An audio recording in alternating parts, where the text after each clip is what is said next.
Hey everyone, today I sat down with Anthony Luciano Raimondi. He's a made man for the Mafia. He was part of the Colombo crime family. Anthony talks about being around a lot of major mob people back in the day. His boss was Joe Colombo, his uncle was Lucky Luciano, and his mentor was Meyer Lansky. And both of his grandfathers were in the Black Handprint Mafia. Anthony also talks about how he killed more than 300 men. Well, if you want to get more content like this, please hit subscribe. And without further ado, let's get into it. All right, welcome back to the Invest in Yourself podcast. Today I got a new guest on today. His name is Anthony Luciano Raimondi. He's a made man for the Colombo crime family. He also had a lot of mob influence growing up as a kid. Both of his grandfathers were in the Black Handprint Mafia. He had a lot of uncles and cousins that were also involved in the life. Anthony's also a Vietnam vet. He also has a book called When the Bullet Hits the Bone and a podcast called The Enforcer. So you guys, please check that out. I know if you love mob content, you'll love his stories. He's got a really interesting story, so thank you for coming on, Anthony. My pleasure. My pleasure. Yeah. So, how we can start is, what was your early life? I guess before joining the mob, I mean, you're always around it, but, what was kind of your early life? Well, my early life, my grandfather, Frank Casa, his real name was, he was Frank Costello's cousin, but they used the name Casa because I called him Uncle Frank Costello because Uncle Frank everybody says, oh, he's not your uncle. I know he's not my uncle. He's my grandfather, Frank Casa's cousin. Okay. But I called him Uncle Frank because the man was like 30, 40 years older than me. So out of respect, I called him Uncle Frank, which a lot of people, for whatever the reason, doesn't penetrate their head. Because they always want to try to make you look like you're wrong. Anyway, my grandfather had a house on Baltic Street in South Brooklyn. It was an 8-family walk-up, and there was all family in the house. He had 7 children. All his children, like my mother and father, my Uncle Frank and my Aunt Palmer, my Uncle Jack and his wife, my other Uncle Frank, my Uncle Tom, my Aunt Nanny, my Aunt Judy. We were all in the same building. Well, it was what's called an 8-family house. 2 floors on every, 2 apartments on every floor. And he was there now too, my grandmother. And all the time we used to have like Frank Costello come down, Uncle Anil, because Anil was his cousin also. And I called him Uncle Anil because, again, man's 30, 40 years older than me. So out of respect, I call him Uncle Anil because he's my grandfather's cousin. Like Carlo Gambino used to come to the house. Meyer Lansky was always there every time he was in New York. Always came in to see my mother, especially to see my mother and father, because he was very close with my mother and father. I guess he took a real liking to my mother and father in all the years. So basically, all the wise guys would come over. All the wise guys were there. Damn. So you were really just right off the jump coming out. You were already around all this stuff. So what was your grandfather's, part? Because did they start it, because they were in the Black Handprint Mafia. So like they were the first generation of mobsters in your family, right? No. Their fathers were involved. Really? Now, my grandfather, Antonio Raimondi, who last name also is Luciano, it's Lucana, but we call Luciano, which people don't understand that when Uncle Lucky came here, his last name is Lucana, but they changed it to Luciano at Ellis Island. So it's stuck. Everybody says, well, why don't you call him, Uncle Lucana? I said, because if I say Salvatore Lucana, everybody's going to say, who the hell's that? Now, if you say Lucky Luciano or Salvatore Luciano, boom, they know exactly who it is. Right. But people, like I said, people are very funny. Some people, they just won't give an inch, because they got to try to either prove you wrong or they got to try to prove that you're lying for whatever their reason is. Maybe it makes them feel better. Who the hell knows? Right. So for the people that don't know, what is the Black Handprint Mafia and where does it originate from? The Black Hand originated in Sicily. Originally, from what I was told, it was to help out all the peasants and everybody against these roving bands of thieves and stuff who used to come from other towns. But then, as it started to progress and they started getting more and more, then they would go into the towns and then they realized, hey, we can make money by shaking down the town. And that's what they did. And then they came to the United States. They all went down towards Mulberry Street and they went up to Hell's Kitchen. And that's, they started doing shakedown operations up there. Then they got into bookmaking, shylocking, naturally prohibition area with the bootlegging and everything, and that's how it all started. But these guys, they are different, which nobody seems to understand, no matter how many times you tell it. They're different than, if you would say, the traditional mafia or mafioso. In other words, the Black Hand, they give you one warning when you join. One warning. That's it. That's it. You go against that warning or you do something that doesn't coincide with that warning, they kill you. Automatically, they kill you. You take off, they'll kill your family. The Black Hand is very treacherous, very dangerous, very treacherous. It's not like, let's say, the organized crime or the mafia in New York. See, the Italians in Sicily, they really don't consider the guys from New York real mafioso or real Black Hand. Damn. Because the guys in the United States here, they used to follow the law, the rules. All right. Now they don't follow the rules no more. Now they're making guys that are like half Polish and half Italian, part Irish, part Italian. You got to be 100% Sicilian to become a made member.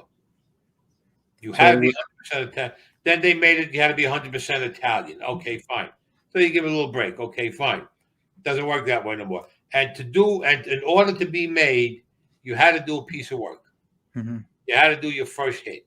And they would give you the hit who you had to do. Now they make guys for whatever, because you're going out with somebody's niece, somebody's nephew, somebody's aunt, uncle, mother, or whatever, and they're making guys.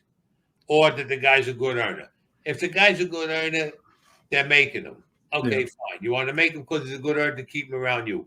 All you got to do is put your brand on him that he's with you. You don't have to make him, and he's still going to earn. Yeah. But they're making guys who are earners. They're making them. And these guys are the first guys that when they get caught, they give everybody up. So what was, your grandfathers were around when you were, I guess, 5 or 10 when you were able to, kind of register stuff, right? I was younger than that. Yeah, yeah, no, but I mean, like, you were able to, they were around when you were coming up, right? Were they always Oh, around? sure. Okay. I was well into my 20s and into my 30s when my grandfathers passed away. Oh, okay. So what was one thing that really stood out to you that they taught you? My grandfathers, what they taught me, truthfully, my grandfathers were funny. They says, one, you do not mess with children. That's a no-no, number one. Two, you never do business with a woman. You never tell your wife, your girlfriend, fiance, you never tell her your business. You never do. And they didn't want us in the porno business. He was totally against the porno business, my both grandfathers. And that was basically it. But their I guess you would call it their ideology or wisdom or whatever was this. You warn a guy one time. One time you give him a warning. He goes against that warning. Their answer was, you take his life. And I say, why? Because then you don't give him a chance to do it again. Wow. If the Damn. guy took it, if the guy did it to you once, they says he'll do it again. And again, and he might set you up. So the easiest thing you do, you give him the warning. You can't do this, you can't do that. He goes against it, you make it, okay, don't worry about it, you made a mistake. Let bygones be bygones, and then you whack him. If you asked me, I'm just going to hypothetically speaking, okay? Mm-hmm. If you turned around and asked me, did somebody ever give somebody a warning and they didn't take the warning, did you ever kill them? Now, if I'm stupid enough to tell you, yeah, I'm facing a murder rap. There is no statute of limitations on murder. Right. Okay. When So you take a man's life, no statute of limitations. okay. So when your family moved here, what Now, was just your? one thing I want to say. One thing. Oh, go ahead. The only guys you hear who talk about murder or whose life they took are the guys who became informants, because they're free to talk about it now because they did their time for it. They're informants. They could tell you who they killed and who they didn't kill or whatever. Right. They can't get no more trouble because it already passed. They already did their time for what they did because they became informants. Okay. Yeah. Yeah. So what I was gonna say. So your early life when you came here, you and your family, what was your position? Like before, joining the mob. You were going to school. Yeah. You were getting in. There was some kind of situation. There was a kid that was stabbing you or doing something like that. I don't Raymond know. Cicerillo, yeah. So what happened with that? I was in about the 7th grade, and there were 4 brothers. There was Raymond Cicerillo, Anthony, Rocco, and Stephen. Stephen, I think, Stephen was the youngest. Rocco was the oldest. Then I think it was either Raymond or Anthony or whatever. And he kept sticking me in the back with something. I kept telling him stop. Every time I turned around, Sister Ann Michelle, Raimondi, in the back of the classroom, you had to hold 40 pounds of books all day, stand up. That was your punishment. Damn. So in St. Augustine School, it was a Catholic school. You had to wear a white shirt, white shirt with a tie. Right. Come home. My mother says, "What's that on the back of your shirt?" I said, "What's what?" Take it off. She said, "There's blood." I don't know. And I had a T-shirt on. There's blood on the T-shirt. Ma, I said, "I don't know." Okay. Next day, it happened again. My father calls me. He says, "Come here, I want to talk." He says, "What the fuck's going on?" I said, "Pop, look. This fucking kid, Raymond Cicerillo, sits behind me." I said, "He keeps sticking me with something. It's got to be a pin or something." And every time I turn around, I said, and I tell him to stop. Sister Ann Michelle grabs me, gives me 40 pounds of books, and I'm in the back of the classroom standing up for the whole morning and then the afternoon session. He says, "Here's what I'm going to do." He hands me a penknife. It was about this big when it was open. Let me put this together. About this big. It was about maybe like 5 inches, something like that when it was open. My father tells me, he says, "Take this and go to school with this." He goes, "Next time he sticks you," he goes, "you open this up," he goes, "you stab him in the fucking eye."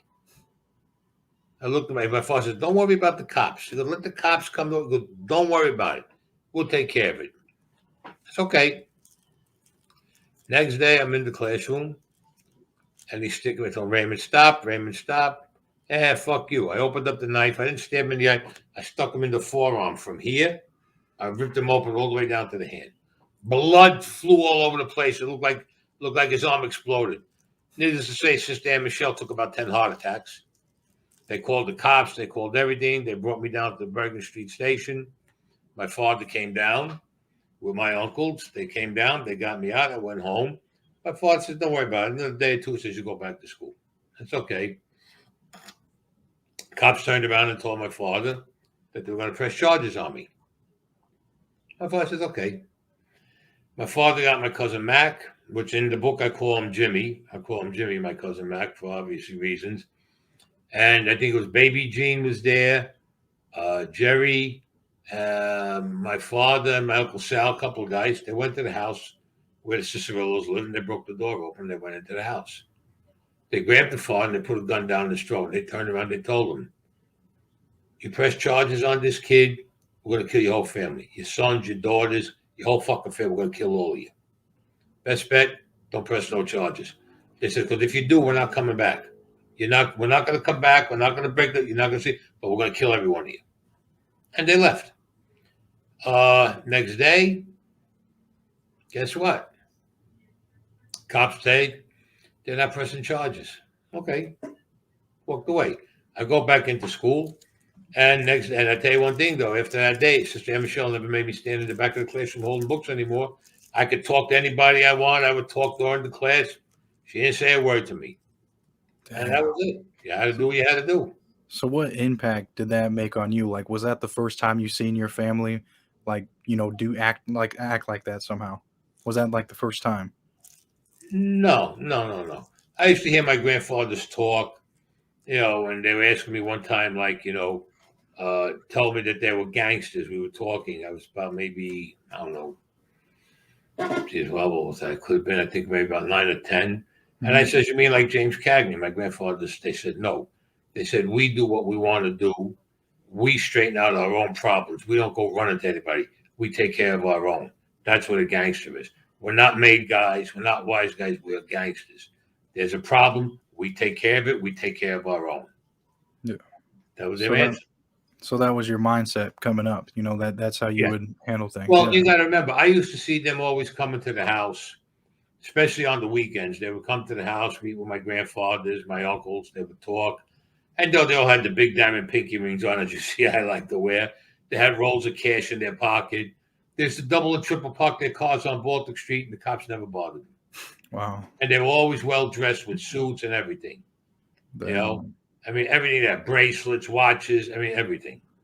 Yeah, so it really influenced you to, continue to join the money, especially type of money. These guys would pull out wads of cash. You didn't see no 10s or 20s, it's all hundreds. They all had hundreds. Thick wads of hundreds. And there was all real hundreds in there. There was no like a couple of hundreds on the top and singles in the middle. No, this was real money. It was real cash. Damn. So, after, growing up a little bit more and maturing, you ran into a situation that, where you got pistol whipped. Can you kind of expand on that? Yeah, what happened was I was getting into trouble, and my father and my Uncle Sal and my Uncle Frank, they brought me down to a house that my Uncle Frank had on Dean Street, where we used to put the cigarettes in because he was a cigarette bootlegger, they used to call him. We used to get 40-foot trailer every week of cigarettes loaded into the house. And they brought my cousin Mac down, and we were all talking, and they were trying to see if they can get me out of being that. I kept telling them I wanted to be like them. I wanted to be a gangster. Mm-hmm. Evidently, it didn't work. My cousin Mac even cracked me a couple of times. He hit me a couple of times, stuck a gun in my face, and it didn't work. So they decided to put me with him. So when they brought me down to the Diplomat on Carroll Street and 3rd Avenue, and I met Joe Colombo and everybody, and Tom DeBello, who was my father's godfather, they were asking, well, who's the kid? They said, that's Frankie's kid. That's Top's kid. I said, don't worry about it. Keep him here. He's with us. And they gave me a little route where I would walk up the block, bring them the money, pick up the numbers. I'd walk to 5th Street and 5th Avenue, 7th Street and 5th Avenue. Then I was about 16, and they gave me a route. Joe gave me a spot in Bay Ridge on 3rd Avenue between 85th and 86th Street, the Cadabra Club. He says, you come here. He says, you're going to pick up the daily receipts. You're going to pick up the numbers for the day and night, the receipts with the money. You're going to pick up the sports action for the day with the receipts and the money, the numbers, everything, Shylock money. All right, so I had all the books. I would get it, and then I would go and bring it down to 3rd Avenue and Carroll Street, or I'd bring it up to 5th Avenue and Carroll Street, to Scappy's Club. Now, one day I'm in there, and I was in there, so a guy walks in, and he says, who's taking the action here? So I says, I am. Can I help you? Guy pulled out a gun and pistol with me, and I still got the scar right over here in my left eye. Pistol with me to the point where I couldn't even see, telling me he's going to kill me if I ever come back, and my mother's going to have a closed coffin and all this other nonsense. With that, I had an electric 225 Limited that my cousin Mac had given me to drive. I had no driver's license. I made it down to 3rd Avenue and Carroll Street. I went to make a U-turn. I crashed into the wall of the Diplomat. They all come running out the door, and I got shot. They brought me to Methodist Hospital. They found out it was a beating, that I got, and I told them what happened. After I came out of the hospital, they brought me down to see Joe Colombo. I wanted to see how I was doing. And I went down to Monty's restaurant, and Joe said that he was going to take care of this. I said, okay, Joe, I appreciate it, whatever. My cousin Mac, Ali Boy Persico, Jerry Lang, Carmine Persico, who's deceased now, he was the boss of the family now, and everybody called him to this command. Listen, if Joe Colombo handles this for you, you're his man, which means you can't do nothing unless he gives the okay. And if he don't want you made, you never get made. But if you handle it yourself, then that shows you're one of us, and when it's your time to get made, you'll get made. So they says, which way you want to go? I went over to Joe Colombo. I said, Joe, can I speak to you a minute? He said, yeah, what? I said, I appreciate what you want to do for me. I said, but I feel I should take care of this myself. He got a smile on his face. This guy guys me. He hugged me. He gave me a kiss. He says, you got my blessings. Do what you got to do. A friend of mine, Joey D., and his uncle was Sally D., they had a bar on Union Street and 3rd Avenue, the Union Street bar. You had a bar upstairs, then you had a basement, then you had a sub-basement. And the sub-basement where they had guns and everything, because they were gun runners, they were bookmakers, they were Shylocks. I mean, they were into everything. I mean, these guys, they could get you a B-52 bomber. Just give them 2 days' notice, and he'd have it. I'm telling you, that's how good these guys were. I went and saw Joey D, and I told him what happened. I told him I needed a gun, and he brought me downstairs, and they gave me a Beretta. It was a 380 Beretta. And I test fired it. They showed me how to shoot it and everything. I was doing very good. I was hitting bullseyes left and right with it, and I never shot a gun. It just came natural to me. I went back to the Diplomat on Carroll and 3rd, had a paper bag, and he gave me the gun as a gift, him and his uncle. They said, it's a gift. They gave me a box of bullets. Had the paper bag, walked over. My cousin Mac was going to take me home. Says, what's in the bag? I pulled out the gun. After he smacked it out of my hand and smacked me, he says, "You ain't got a license." He says, "What are you doing with this?" I said, "I'm going to go down Friday night to the Cadaver Club and I'm going to straighten this out with Sally Burns." Now, I'm going to explain everything in a minute. I says, "But, I'm bringing this for protection." He goes, "Okay." Friday night, I get ready, get all dressed up, stop down by the Diplomat, down Monty's rather, then I shoot out the Bay Ridge. I walk into the Cadaver Club, and Dookie, the bartender's outside, saying, "What are you doing here? This guy Sally's crazy. He's been shaking everybody down. He's robbing the register. Guy's gonna kill you." I said, "Dookie, don't worry about it." I said, I'm gonna settle this." I said, "Don't worry, I'm gonna talk to him. He's gonna listen. I'm gonna settle it." Now, when you walked in there, you walk straight. You had the bar was on your left side. On your right side, you walked about maybe 40, 45 feet, and there was a little ledge people put their drinks on. Then it veered over to the left, like an L, and there was a dance floor, DJ booth. I seen Sally Burns sitting there with his back to me, and he was with this girl Karen Scusa, and she seen me. And when the music went down, I heard her say, "Anthony's behind you." Now, for whatever the reason was, I took the gun out of my waistband. I had it in my hand on my side when I was walking through the club. Why? I don't know. Why did I take it out? I have no idea. I think because I was scared, if you want to understand. It's because it's the first time I really ever had a serious problem. He gets up, starts screaming and yelling how he's going to kill me. My mother's going to I was going to have a closed coffin for me and everything. He throws open his jacket. I see the gun in his waistband. He goes to grab the gun. I picked up my hand. I emptied the whole clip into his head, into his face, his head, and his chest. Killed him. Got in the car, drove back down to Cattle Street. Before I got to the Diplomat, I stopped on Fort Hamilton, not Fort Hamilton, on underneath the Gowanus Canal. I went to there, under Hamilton Avenue, parked my car, got out, went across the street, dismantled the gun, threw it into the thing. Like my cousin said, you use a gun, you get rid of it. Threw it in there. Went down there, went down to the Diplomat, and I asked Joe Blood, "Where's everybody?" He says, "They're in Monty's." Went to Monty's. This is, "What are you doing?" So I told them what happened, and they all looked at me. So he said, "Yeah, I'm pretty sure. I think he's dead." So they sent little Vincent there. Little Vincent come back in less than an hour. He said, "The guy's dead. He's got no head. Because he blew his head to shit. This guy's done." Meanwhile, then Joe Colombo gives me a 7-7, no more soda. Give me something to eat. And then everything took off after that. Well, a couple of things I want to explain, which you're going to get all these guys who think they know about the mob and everything. The Sally Burns, and I said this not many times, maybe 100 times I've said this. Sally Burns that I shot and that I killed was a cousin to Sally Granello, who got killed by his own men in his van that they shot him in the head. This was a cousin of his.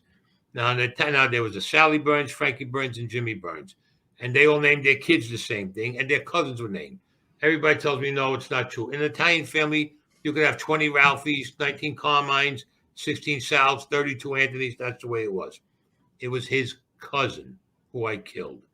Not Sally Burns himself. It was his cousin.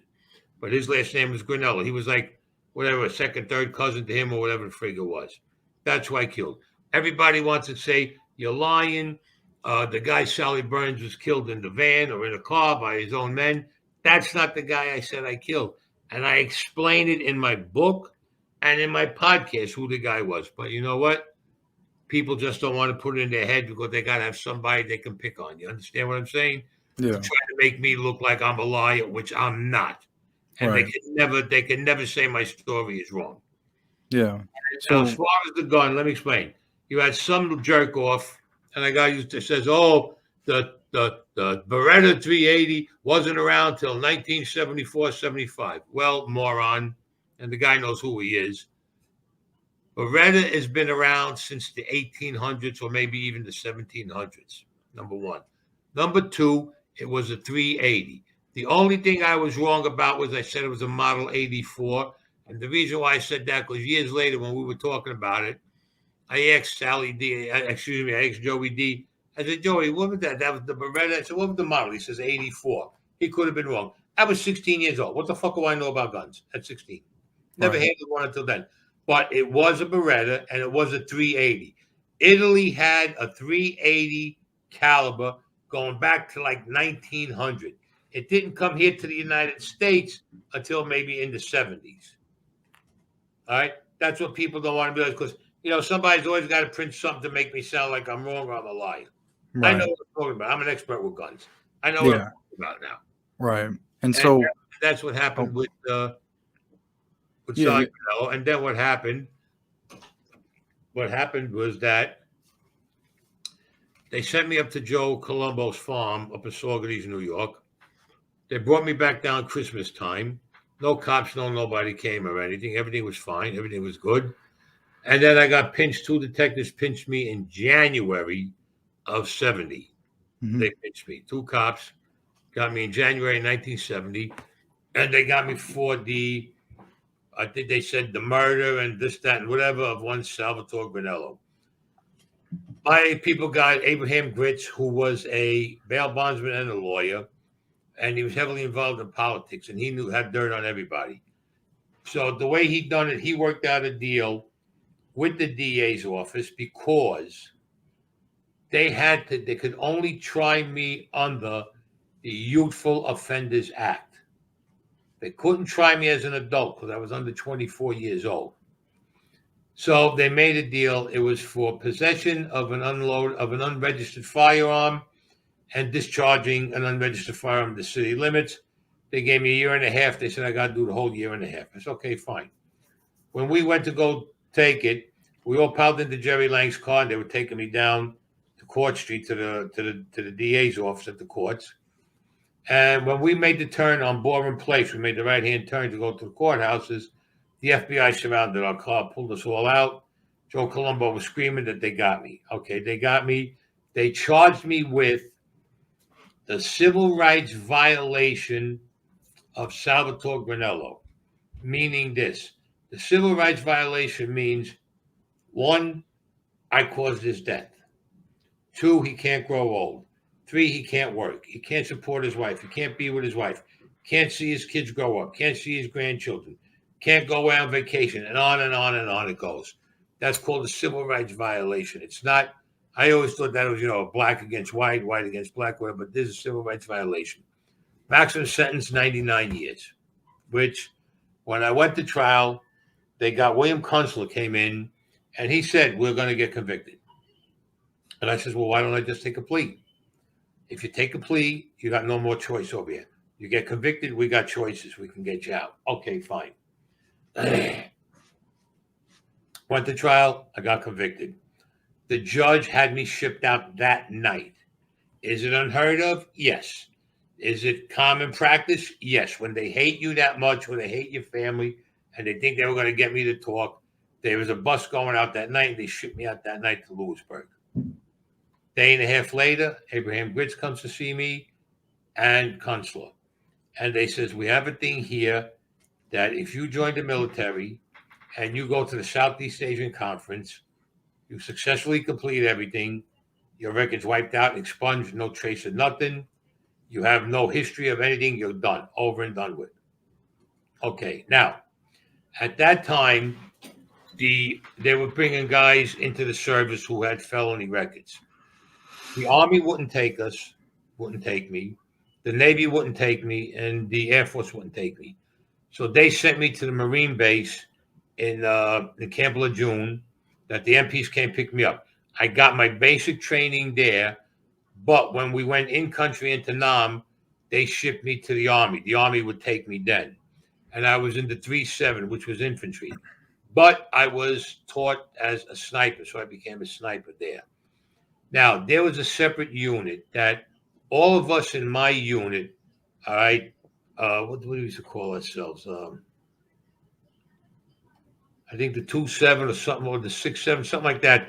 I'll never forget the number that they called us, which we were all felons who had, 99 years or better, who had more than that.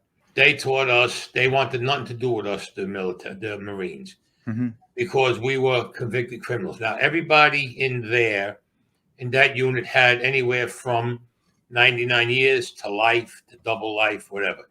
If you successfully completed your tours in Nam, you came home, everything was wiped out. You have no record. You have no. You can't use the like the VA hospital. We get no VA benefits, no nothing. Everything's wiped out. We're clean because we are convicted felons, and they still have it to this day. I believe they still have the Youth Offenders Act to this day, and I'm not sure if they still have the. I heard they still have the program where Hmm. guys can go in. So we were in one group. We were kept separate from the guys who enlisted or the guys who were drafted. Once we went in country, we had our own group, which we had to stay with. Captain Emil Bass was my captain, who handled us. Right. Right, he handled us there, and we saw guys would get their tattoos for so many guys they killed, or this, that, or whatever, or what they done. We couldn't get it because we were what you called undesirables. We were the original expendables. Let me put it to you that way. We were. So we had guys who knew how to give tattoos. So we made our own tattoos for ourselves that identified us. What So are do you have your tattoos just on your arm? Are you able to show them what you have? I don't know if you can see this one. Yeah, yeah. Back up a little. There you go. Yeah. So what is that one? That's one shot, one kill, sniper. What is that one that you had on your other arm? That was also for so many men that I killed. Now, when I told everybody I killed 300 men, let me explain. I didn't shoot 300 men. Okay. What I done, I shot men definitely as a sniper, definitely killed men. But also, I would use bazookas. There were guys who go into the cave. I would send bazookas in there, get the bazooka, shoot it in there, or a Law's rocket. Like in Da Nang, we were fighting in the village. I couldn't get them, so I sent the rockets in there. So these are all These are all considered kills. So they estimated it was at least 300 men that I killed. Big deal. There's guys who killed more than that. So everybody wants to say, you shot 300 men. I never said I shot 300 men. I shot men. I've killed them with bazookas. I've killed them with Law's rockets. I've killed them with my hands. I've killed with a bayonet. I've killed with a wire. Just about everything that I can kill with. All right. And they estimated it was about 300 men. I just said 300 men. So that's how I got it. But people want to talk and say, no, it's impossible. It's this, it's that. They don't understand. Like when I said I made marksman, sharpshooter, and sniper, they said, "Oh, you made it. You got training. You couldn't get training for one day and make that." I never said I got training for one day. I trained for 4 months Mm-hmm. as a marksman, a sharpshooter, and a sniper. When I got the test to do marksman, I passed it.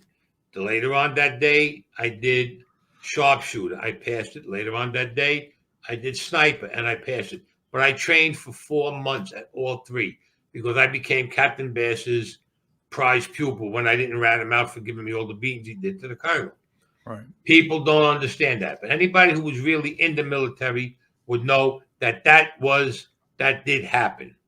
Yeah. That did happen like that. I never said I trained for one day and got all three. I never said that. No. It's like people say, "Oh, he said he killed the Pope." I never said I killed the Pope. They never read my book. And what was one that really stood out to me was, I think you were in Nigeria, and Tabanga Kamalafi in Nigeria, yes. he was a drug dealer that you took out. That's right. Can you explain that situation? Well, what happened when I came home, everything was going good, and then we had the swindle with the stock fraud with the Vatican, and then we got out of that. And what happened in 1977? I got arrested, and I was on a 6-count indictment: organized crime and racketeering, loan shark and extortion conspiracy, so on and so forth. I got a conviction. I was on a 6-count indictment. I got convicted on 1 count. Mr. C came in. Who Mr. C originally, he was my handler because he was in Nam. And Mr. C came in. He spoke with the judge. They says, he told the judge, give him a probation, otherwise you're not going to see tomorrow. Basically, that's what he told him. Mr. C, everybody was afraid of this guy. He just recently died. I think it was this year he died. I think he died. It was this year in Texas in his home. Yeah. It was either this year or the end of last year. Anyway, so that was it. Okay, over and done. And he says to me, he goes, I got a job for you. I said, what is it? He goes, you got to go to Nigeria. There's this guy, Tabanga Kamalafi. There's two of them. There's Tabanga Kamalafi Jr. You got to kill Tabanga Kamalafi. He's bringing in heroin. You're going to pose as a drug dealer. You're getting paid as mercenaries to go in because we were already out of the military. I went down to Marco Island. I got my guys, got everything, put it together. Went to see Mr. C. We go to Nigeria. I go and I meet with this guy and I tell him that I'm from New York. I'm looking to buy heroin. I'm looking for 2 kilos to start the ball rolling. He puts me up in a hotel. There's women there, food, drink, everything I want. He says, I gave him my name and everything. He goes, if you're not who you say you are, nobody's ever going to see you again. If you are who you say you are, we'll do business. He comes back the next day, opens the door. He goes, my brother, you big man in the United States, heroin trafficking, blah, blah, blah, blah. Okay, fine.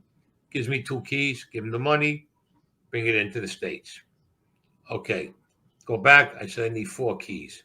He goes, stay here, enjoy yourself for a while with me. I said, okay. Stood there, give him get the 4 keys, ship it back to the United States. My guys. Now we go to hit him up, and I go to hit him up. I tell him I'm working. I go back later on, about 2 months, 3 months after that. I say, listen, I need a 1/4 ton block. He says to me, no problem, I can get it for you. Talking about 1/4 ton block of heroin. Talking that's 500 fucking pounds. Jeez. Yeah, 1/4 ton block. I says, okay, fine. Now they tell me you got to kill this guy. So I'm trying to figure. And I had 4 men that always followed me. They were friends of mine that I was overseas with. I was over in Nam with. So now I'm noticing that he has a driver who carries a gun, the bodyguard who carries a gun, and he carries a gun. So I told him, I said to Bang, I got to ask you something. He says, what? I said, you carry a gun. He goes, yeah. Your bodyguard and your driver, yeah. I said, if something happens, you pull out to defend yourself, right? He says, yeah. I says, what do I do? Go bang, bang, bang? I ain't got a fucking thing in my hands. I wound up getting killed. He goes, my friend, you want a gun? I says, yeah, it'd be nice. Come on with me. I go with him. We go into this room. He opens it up. I mean, there was guns in this place like you can't imagine. I picked out a Colt 45 Super. I looked at that gun. I said, this is it. And I says, what type of ammunition you got? He goes, I only carry hollow points. I said, beautiful. I loaded the gun with the hollow points, and I used to put it on my left side. Because when we used to get in the car, I would be on the left side behind the driver. He would be on the right side. So for me to grab the gun there, it's impossible. He's there. So I put it on this side. And I noticed that the bodyguard used to sit a little sideways in the seat because there were bucket seats in the Mercedes that we were in. He would sit a little sideways that he could almost face the driver, but he could see me and everything. And the guy had a habit that when he laughed, he used to go like this. And he used to go all the way down and come up like that when he would laugh. That's okay. So this, I said, I got a joke for you guys. Now, I got my guys following the car that I'm in. I tell them I got a joke. And I figured this is my day to get him. I says, you got a nun and a priest riding a camel in the desert. And the camel dies. I says, and the guy starts laughing. Says, no, wait. I said, no, the joke ain't over yet. Go, okay. So the priest turns around and tells the nun, he says, sister, I've never seen a woman's body before. And before I die, I would like to see a woman's body. The nun takes off all her clothes. And the priest looks at it and he goes, what a work of art. It's a beautiful work of art.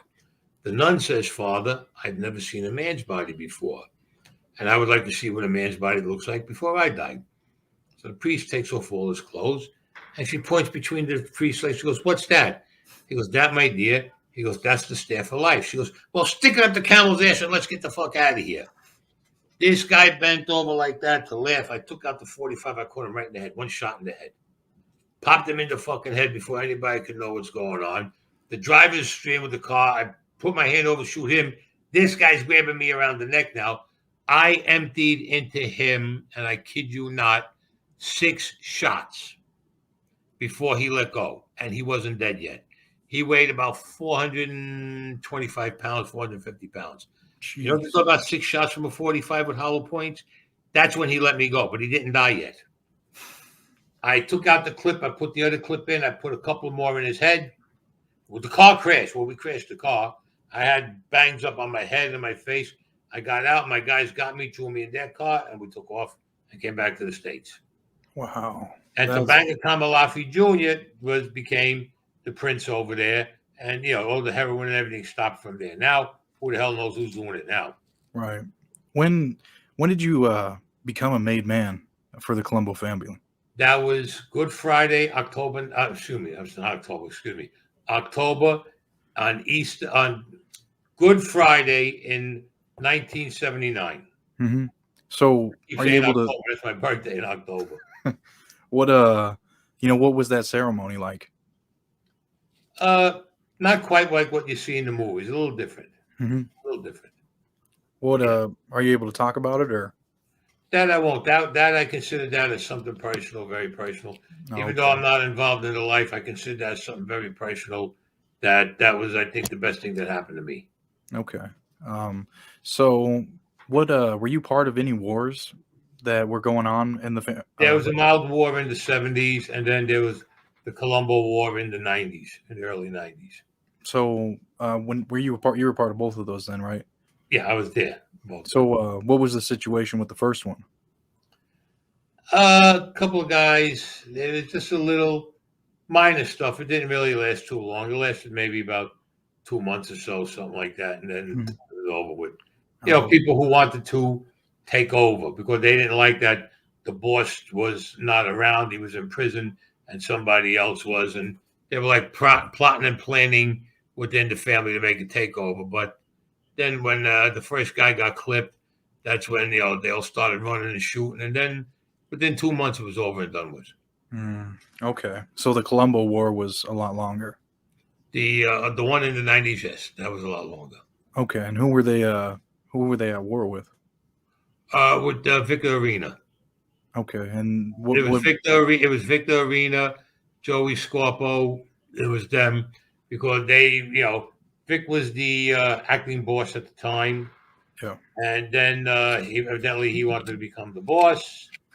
And one thing led to another, and Joey Scarpo, who had gotten killed also, and it was a whole mess. It was like a lot of good friends got killed. A lot of guys took Victor Arena's side because they didn't want to stay on the side with Carmine. But Carmine's side won out. Let's put our side won out. And what didn't you get shot in one of these wars? I Was got it? shot. Yeah, I had gotten shot in '88. That was when the talk was in the street. I was with Uncle Buster Stiano, Gunga Din, we called him. Hmm. And we were talking, and two guys pulled up, and this is going to be in book two. Two guys pulled up that I knew. We were talking, and they asked me, "What are you doing? What side you going to be on?" There's rumbling in the street. I said, "I don't know. I just came home from prison." So next thing I know, the guy pulls out a gun and shoots me into the right side. Damn. And what war Uncle was it? Buster got me to the hospital where they took the bullet out of me. I was there for about 4 days in the hospital. Damn, man. And Well, you those you guys are dead. They died. They died about maybe 2-3 months after I got out of the hospital. Both of them got killed. damn, man. So with that, what led to you leaving the mafia? Oh, a number of things. A number of things. Well, one of the things was that the way they were changing it around. Hmm. In other words, they weren't following the rules no more. You were putting all these new guys in who had no business being in it, and you were making all these guys who you had no business making them. Like there was a report that they made one guy in the prison closet or the prison bathroom. You don't do that. And then they made him a captain. You don't do something like that. I'm sorry, you don't do that. And then another thing was when my father died, they didn't come to my father's wake. The guys from out of town came. Had guys from out of town who came when my father passed away. Guys came in, Tony Savella's crew. They came in from Kansas City. Guys from Connecticut came. Colombo guys came, the lower echelon guys, but the guys who were up there didn't come. I thought, you want to disrespect my father? Okay. And then my cousin Mac, when he was out on parole rather, they set him up to go back to prison, and he did, and he died in prison. And I said they did this to my cousin Mac, and my cousin Mac was Carmine Persico's right hand man, and he was his top enforcer, and they set him up. Now Carmine didn't know about that because if Carmine would have knew that they set up my cousin Mac, he would have never stood for that. and a lot of other things. I said, you know what? Time to get out. I went up to see Uncle Danny Salenti in the Genovese family. He was a cousin to my grandfather, Antonio. I called him Uncle Danny because the guy was like, well into his 80s. I'm in my 30s, 40s, like that. And I was there for a while, and then I said, you know what? I said, even over here, I said, it's changing. You're bringing guys in here who shouldn't even be made. And I just, I went to see my friends, told them about the book that, I had the offer to write the book. And their answer to me was, hey, you write your book, get away from this, because these new kids here will put you into prison here for 1,000 years next to us. Just do us one favor. Anything you want. What do you want? Don't make us look bad. Don't make us look like animals. I said, that'll never happen. I'll never do that to you guys. And I took care of everybody that I had to take care of, and I did my book. One thing I tell you, I never testified on anybody. I never wore a wire. Nobody ever went to prison on me. I never signed a proffer and never ran it on the back. No, nothing. Nothing. They could all say, oh, he did this, he did that. No, I never did nothing like that at all. I never did. That's why there's certain things I cannot talk about in the book. Certain things I can. Which makes sense. Yeah, no, I mean, if you didn't, cooperate with the government, then yeah, you can't talk about those certain things, or else you go straight to prison. Exactly. For life, and right. See, everything that I talked about, this statute of limitations ran out, so I'm fine. Yeah. But like I said, so you take somebody's life, there's no statute of limitations on that. No, not at all, man. Absolutely nothing on that at all. Okay. So, there was a situation where you fell through the roof of my cousin Leo's funeral parlor. Yeah. I know funeral parlor on Court Street, yeah. Chasing a guy across the roof, me and my cousin Mac. I was chasing a guy across the roof. I was ready to put him in the hospital. And when my cousin Leo neglected to tell me that he had the funeral parlor downstairs, but the floors above it were empty. Like he gutted them out. And he gutted half the roof. And I come running across, I went right through the roof, right down, and I landed right on the body. And as a matter of fact, the body was on the table, and I destroyed the body. I had formaldehyde all over my legs. I was on fire. They had to bring me to the hospital, and I was up in the hospital for about a week to heal up all the burns from the formaldehyde. My cousin Leo was pissed, to say the least, because he owned Guido's funeral parlor, and he had to redo the whole body. The body was supposed to be laid out the next day. He couldn't do it because he had to put this guy back together. I mean, I totally destroyed the guy's body when I landed right in his chest. Boom! He bust open like a tomato.